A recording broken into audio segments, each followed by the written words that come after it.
오늘은 소명감에 대해서 말씀을 전하겠습니다. 소명감을 갖고 그 소명에 합당한 삶을 살라, 그런 주제로 말씀을 전하겠습니다. 소명은 부르심이죠. 부르심, 하나님의 부르심, 이 가장 신학적인 뜻입니다. 하나님의 부르심에는 항상 두 가지가 있다 그랬죠. 첫째는 구원론적인 의미가 있습니다. 우리가 하나님을 찾아가는 게 아니고 하나님이 우리를 부르신 거죠. 친구를 통해서 부르셨을 수도 있고, 가족을 통해서 부르셨을 수도 있습니다. 어떤 환경을 통해서 부르셨을 수 있어요. 하나님의 부르심은 구원이에요. 그래서 우리가 구원을 받은 거예요. 구원은 내가 찾아간 게 아닙니다. 하나님 내 인생에 찾아오신 거예요. 전적인 하나님의 은혜입니다.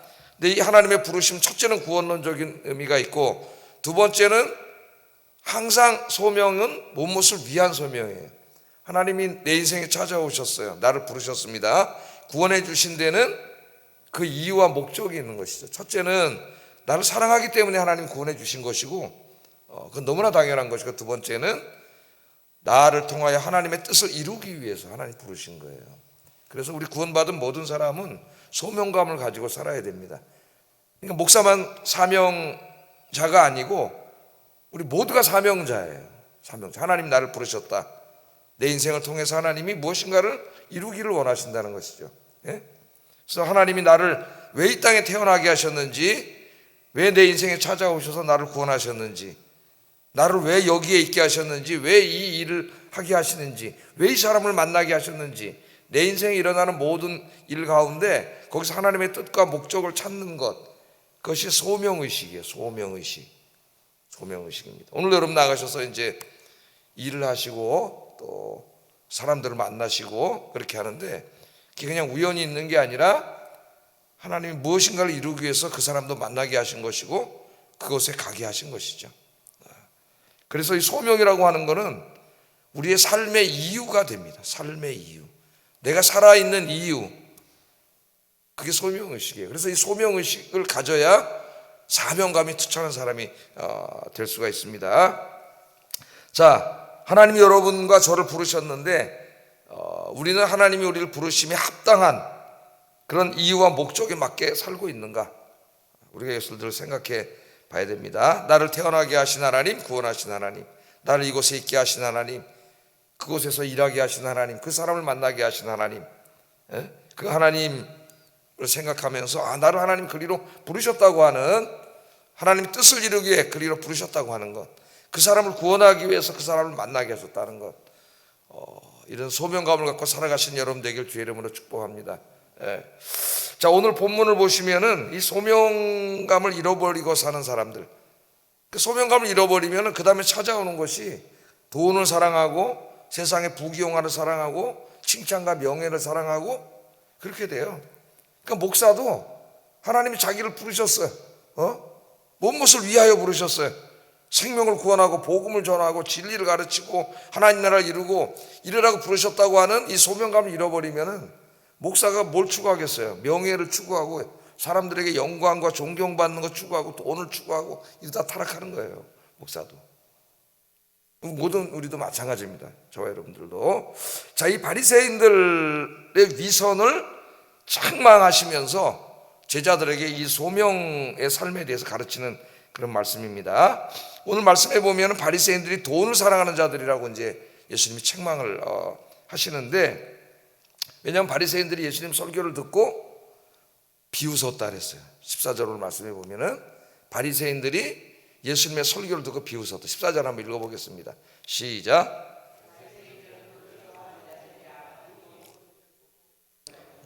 그 앞에 바리새인들은 돈을 좋아하는 자들이라 이 모든 것을 듣고 비웃거늘, 그 모든 것을 들었다.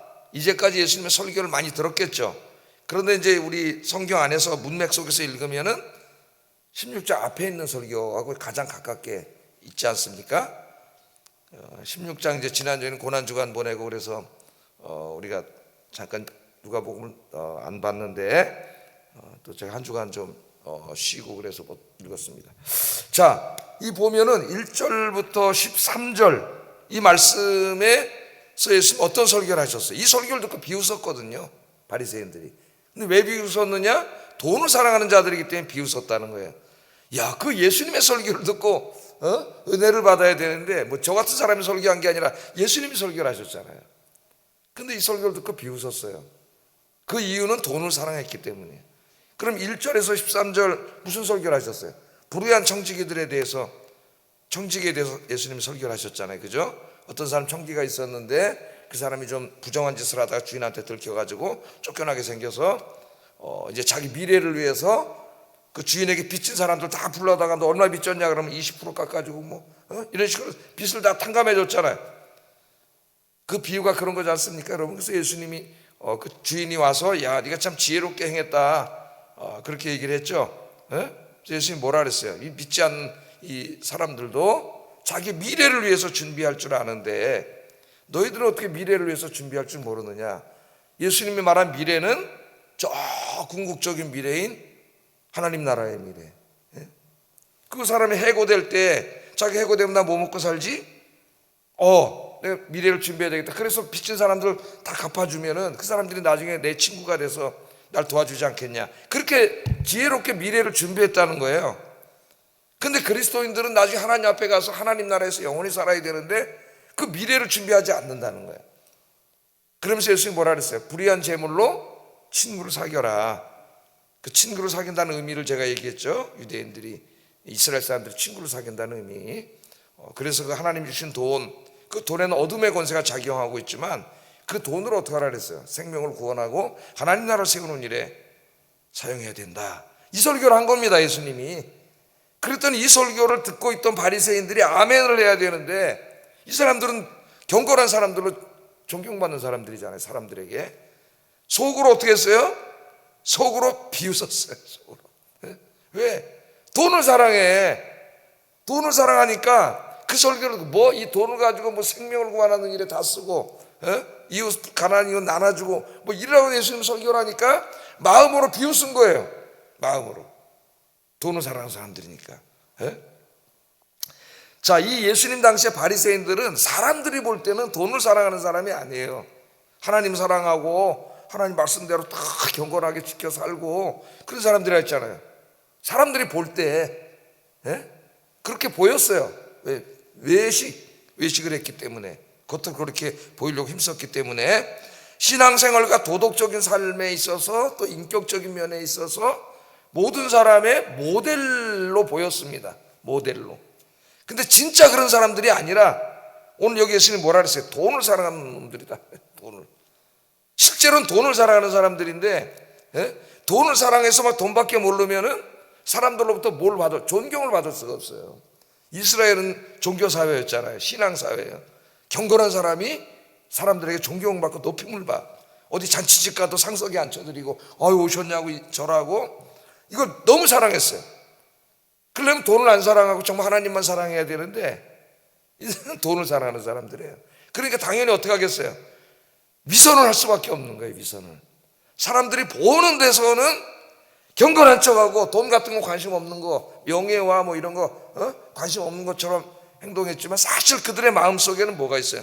돈을 좋아하고 사람들로부터 칭찬받고 존경받고 인정받고 이런 게 가득 차 있는 사람들이에요. 그러니까 사람들 앞에서 위선을 한 거죠. 그래서 우리 예수님이 책망하실 때 주로 뭐라 그랬어요? 회칠한 무덤, 회칠한 무덤. 이제 제가 여러 번 말씀드렸잖아요. 그죠? 이스라엘 사람들이 주로 사람 죽으면 이제 바위를 파고 그 안에다가 이렇게 시신을 넣고 바깥을 이제 이렇게 돌로 막았는데 그 다음에는 이제 이게 무덤이 흉측하니까 하얀 색을 칠해가지고 겉에서 보면 하얀 건물같이 보이는데 사실은 무덤이잖아요. 그 문을 열면 뭐가 나와요? 거기서 시체 썩는 냄새가 나지 않습니까? 회칠한 무덤이 그런 거예요. 겉으로는 하얀 건물인 것 같고 사람들 볼 때는 3시에 나와서 딱 저작거리 손 들고 기도하고 11조를 내고 구제를 하고 돈에는 관심도 없는 사람들인 것 같고 사람들이 바리새인 보면 막 딱 존경했는데 우리 예수님이 딱 그 안을 보니까 마음속에는 뭐가 있어요? 돈을 사랑하고 이 세상의 욕심으로 가득 차 있는 거죠. 이 사람들이. 자, 근데 이 사람들이 원래 그런 사람들은 아니었습니다.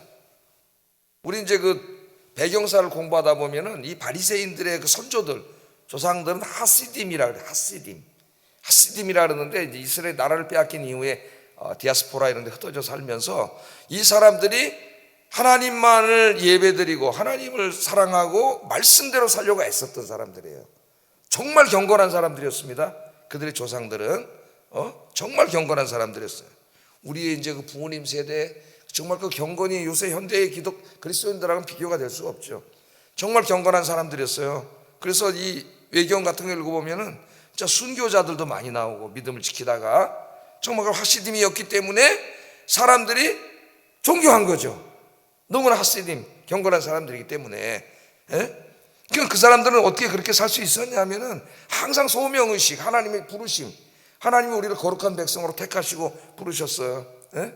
그래서 이 땅, 이 열방의 빛이 돼가지고 이 어둠의 권세하에 있는 이방인들을 구원하기 위해서 부르셨다고 하는 이 소명의식을 가지고 살았기 때문에 돈 사랑하고 세상 사랑하고 그렇게 살지 않았습니다. 그러니까 소명의식이 있느냐 없느냐에 따라서 똑같이 교회 다니는 것 같아도 완전히 다른 인생을 살게 돼요, 이 사람들이. 자, 그래서 이제 존경을 받았는데 점점 그 밑으로 내려올수록 그 자식이 지금 우리나라도 이렇게 되잖아요. 계속 이렇게 되고 있는데 이제 하나님에 대한 신앙이 점점 없어지고 그 이제 바리새인들을 이 사람들은 뭘 사랑해요? 지금 오면은 소명감을 잃어버리니까 돈을 사랑하게 된 거예요. 소명감을 잃어버리면 제가 아까 뭐라 그랬어요? 목사도 저 같은 목사들도 소명의식이 없으면 다 돈 사랑하고 명예 사랑하고 다 그래요. 인간들로부터 인기 존경받기 원하고 그래서 뭐 요새 뭐 다 그러지 않습니까? 뭐 이치고 다 해가지고 뭐 자기가 대단한 사람인 것처럼 막 포장해서 이야기하고 그 딱 보면 알아요. 말하는 거 보면 아, 저 사람이 저 소명의식을 잃어버렸구나, 소명감을 잃어버린 사람이구나, 그런 게 보여요. 그러면 인간적인 걸 추구하게 되는 거예요. 그래서 바리새인들은 마음으로는 소명감 잃어버리니까 돈 사랑하고 세상 사랑하는데 또 사람들로부터 뭐는 받기를 원해요? 존경받기를 원해. 자기 아버지 엄마 다 존경받던 사람들이고 이스라엘 사회 속에서. 그러니까 할 수 있는 게 뭐예요? 겉과 속이 다른 사람이 될 수밖에 없는 위선자가 되는 거예요. 회칠한 무덤 같은 그런 자가 된 겁니다. 그래서 15절에 예수님이 이렇게 얘기하잖아요. 참 어리석은 거예요, 그런 삶이. 한번 읽어보겠습니다. 시작. 너희 마음을 하나님께서 아시나니 사람 중에 높임을 받는 그것은 하나님 앞에 미움을 받는 것이니라. 저 같은 목사들이 정말 묵상해야 될 말씀이 이거예요. 사람 중에 높임을 받는 그것은 하나님 앞에 미움을 받는 것이니라. 예수님이 이렇게 가르쳤는데도 계속 우리 목사들, 나 같은 사람들이 사람들 앞에 높임을 받고 자기가 최고라고 막 계속 떠들어대잖아요 지금. 그 사람들로부터 존경과 칭찬을 받기를 원하는 마음이죠. 그런 자들은 어떻게 하나님으로부터 뭘 받는다고? 미움을 받는다고 예수님이 얘기했는데 이 말씀을 집중을 하질 않아요. 미움을 받는다고 얘기했는데. 자, 예수님이 뭐라 그러니까? 너희는 어떤 사람들이냐? 사람 앞에서 스스로 옳다 하는 자들이야. 사람들 앞에서 야, 우리를 본받아라, 내 말 들어라, 나같이 신앙생활 해야 돼. 사람들 앞에서 막 그렇게 위선을 하는 거예요, 대단한 것처럼. 그런데 뭐래? 네 마음을 하나님이 아신다 그러잖아요. 우리는 마음을 볼 수는 없어요. 여러분이 제 마음을 볼 수는 없지 않습니까? 제가 여러분 마음을 볼 수 없어요. 겉에 나타나는 것밖에. 그런데 하나님은 보이지 않는 마음을 보시잖아요. 그걸 잊어버릴 때가 많아요. 우리가. 하나님 우리의 마음을 보세요. 마음을. 네가 사람들 앞에 스스로 굉장한 사람인 것처럼 옳게 보이려고 그렇게 하지만 하나님은 네 마음을 보고 있다. 너는 돈을 사랑하는 자. 네 마음에 돈밖에 없잖아. 사람들로부터 오는 칭찬과 명예와 존경과 그런 거 받고 싶은 마음밖에 없잖아. 세속적인 욕심밖에 없잖아. 겉으로만 거룩한 척 하잖아. 그 말이잖아요, 이 말씀이. 그런 삶을 사는 거는 결국 사람들 앞에 칭찬받을지 모르지만 하나님 앞에 어떻게 한다고요? 미움을 받는다. 하나님 앞에 진실하지 못한 자. 제가 주일날 설교한 말씀에 적용해 보면은 정말 인격 속에 하나님을 만나지 못하는 거죠. 인격적인 하나님. 그러니까 변화되지 않는 거예요. 변화되지 않는 거예요. 자, 그러나 우리 하나님은 그 마음을 보신다. 마음을 보신다. 여러분의 마음에는 뭐로 가득 차 있습니까, 여러분? 다 사람들은 속일 수 있어요. 우리 마음을 모르기 때문에. 근데 하나님은 속일 수가 없어요. 하나님은 다 보고 계셔요. 그래서 오늘 우리 마음을 한번 들여다보면서 내 마음속에 아직 그 세상에 그냥 탐욕과 욕심으로 가득 차 있다면은 오늘 내가 왜 그런가 생각하면서 오늘 깊이 생각해야 될 게 뭐냐면은 바로 소명감입니다. 소명감. 하나님이 나를 왜 구원하셨는가? 왜 나를 부르셨는가? 왜 나를 이곳에 있게 하시는가? 이건 우리 목사들 비롯해서 모두가 다 내가 그냥 여기 온 게 아니고 그냥 우연히 이 사람 만난 게 아니고 우연히 거기 가서 일하는 게 아니라 여기는 분명히 그리로 부르신 하나님의 어떤 이유와 목적이 있다는 것을 깊이 생각하는 것을 소명의식이라 그래요. 소명의식. 네, 그 소명의식 가지고 살아야 돼요. 제가 언젠가 오래전에 한번 그 시를 하나 읽어드린 적이 있는 기억나는데 두매꽃이라고 하는 시가 있습니다. 두매꽃. 이거는 이제 가톨릭의 신부님이 지은 시예요. 신부님 이한택인가 하는 그 이한택이라는 신부가 지은 시인데 그 읽을 때마다 가슴이 저미워요. 반성이 되고. 보세요 한번 시를. 외딸고 높은 산 골짜구니에 살고 싶어라. 그런데 살고 싶은 신부가 어디 있고 목사가 어디 있겠습니까? 다 대도시 나와서 엄청난 사람들로부터 주목받고 싶어하지. 한 송이 꽃으로 살고 싶어라. 벌나비 그림자 비치지 않는 첩첩산 중에 값없는 꽃으로 살고 싶어라. 햇님만 내 님만 보신다면야 평생 이대로 숨어서 살고 싶어라. 이런 시예요. 짧은 시인데 정말 많은 것을 생각하게 합니다. 하나님 나를 부르셨고 이분은 신부니까 신부로 자기가 부르심을 받아서 정말 이 하나님 앞에 이 사제라 하면서 목사라 하면서도 여전히 세상의 스포트라이트를 받으려고 하는 이 어처구니 없는 이런 목표를 가지고 다 달려가고 있는데 외딸고 높은 산 골짜기에 살고 싶어라. 그 산골짜기 아무도 찾지 않고 알아듣지도 않는 그곳에 한 송이 꽃으로 살고 싶다고 하는 여기에 많은 상징적인 의미가 있지 않겠습니까 여러분? 시 한 구절 한 구절이 저의 가슴을 울렸습니다. 소명감을 잃고 성공과 경쟁과 명예와 비교의 병들은 나의 모습을 보게 했어요. 눈물이 나더라고요. 시를 읽어보니까 소명감을 잃어버리면 이런 삶을 살 수가 없어요.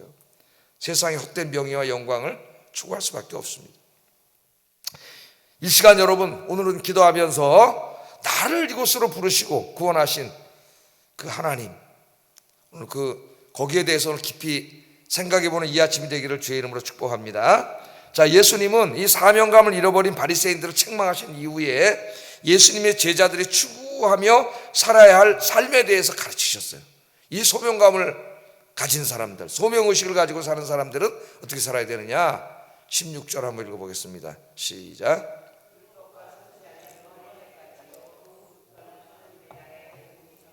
사람마다 그리로 침입하느니라. 아멘.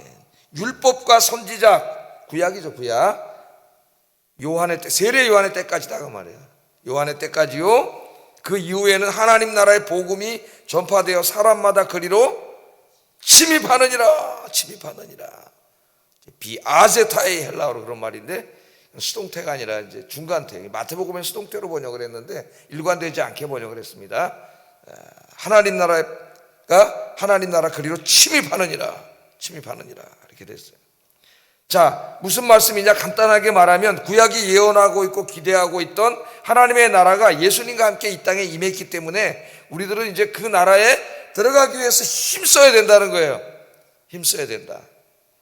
우리 장로교인 신학자들은 또 힘써야 된다는 건 별로 안 좋아해요. 다 은혜라, 은혜. 내가 힘쓰는 게 아니라 그 은혜의 개념을 잘못 이해하고 우리가 노력하는 것을 무시하면 안 되는 거예요. 힘써야 한다 이렇게 말합니다. 자, 여기서 그리스도인들의 소명이 발생해요. 소명. 하나님께서 왜 나를 이 땅에 태어나게 하셨고 지금 이 모습으로 만들어 놓으셨고 왜 이 공부를 하게 하시고 왜 일을 하게 하시는가? 두 가지. 첫째는 하나님 나라가 임했음을 온 세상에 전파하기 위함이고, 두 번째는 나의 삶을 통해 내가 하는 일을 통해 이 땅에 하나님의 나라를 이루어가기 위함이다. 오늘 저 사람을 하나님 나에게 만나게 하셨는데 왜 만나게 하셨을까? 하나님 나라의 복음을 전하게 하기 위해서 만나게 했고, 나를 왜 이곳에 부르시고 이곳에 일하게 하시는가? 이곳에 하나님 나라를 이루라고 나를 부르셨구나. 그럼 내가 어떻게 여기서 하나님 나라를 이루고 저 생명을 구원할 수 있을까? 이것을 고민하고 기도하는 게 기독교인이에요. 기독교인. 자, 제가 한 자매, 우리 교회 이제 지금은 우리 교회 나오지 않는데 우리 교회 다니던 자매가 있었습니다. 어느 날 이제 찾아와서 얘기를 하는데 바리스타를 직업으로 갖게 됐대요. 바리스타. 커피 이제 바리스타를 오래전 이야기예요. 지금 다른 교회에서 이제 수화로 이렇게 통역하면서 이제 그 사역을 하고 있는데, 자, 그래서 이제 수화도 배워서 봉사도 하고 있고 그래서 바리스타라는 직업을 가졌다 그래요. 그래서 처음에는 왜 하나님께서 바리스타의 일을 하게 하셨는지 알지 못했다 그럽니다. 그래서 그냥 먹고 살기 위해서 그 일을 했다 그래요. 그냥 바리스타 해가지고 거기 가서 이제 커피 만들고 그래서 먹고 살아야지. 그 이상의 큰 의미를 찾지 못했다 그래요. 바리스타로 돈 먹고 사는데. 그러나 이제 수화를 하면서 농아들에게 설교를 통역해주고 성경 공부를 가르치면서 농아들에게 바리스타 일을 가르쳐 주어서 스스로 살아갈 수 있는 길을 마련해 줘야 되겠다, 이런 생각이 들더라는 거예요. 그러니까 이게 바로 뭐예요? 여기서 이게 소명의식이 생긴 거죠. 소명감. 그냥 바리스타에서 나 돈 많이 벌고 큰 카페 차려야지, 그거는 소명하고 상관이 없어요. 하나님 부르신 거예요. 그거 누구나 하는 거예요, 안 믿는 사람도. 그러나 거기서 이거를 농아들은 먹고 살기가 쉽지 않지 않습니까? 이걸 가르쳐가지고 성경도 가르치면서 저들이 자립할 수 있게 하기 위해서 나를 이곳으로 부르셨구나 하는 것을 깨닫게 되는 순간 그 마음속에 뭐가 생긴, 소명감이 생긴 거죠. 소명감. 단지 먹고 사는 일이 아니라 이 일을 통해서 더 의미 있는 일을 하기 위해서 하나님 나를 부르셨다는 거, 그걸 깨달았다는 겁니다. 이 소명을 발견한 다음부터 이 바리스타로 일하는 것이 굉장히 즐겁고 행복하고, 그러지 않겠어요? 의미로 넘쳤다는 거예요. 의미.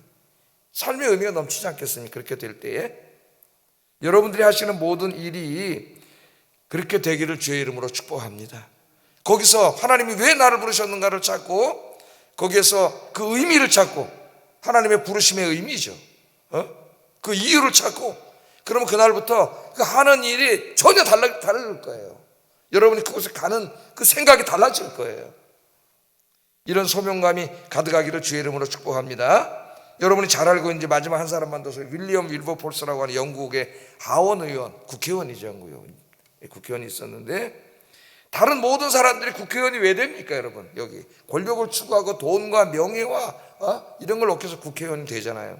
근데 윌리엄 윌버폴스는 이제 독실한 그리스도인으로서 국회의원이 된 다음에 생각해 봤어요. 하나님 왜 나를 국회의원이 되게 하셨는가?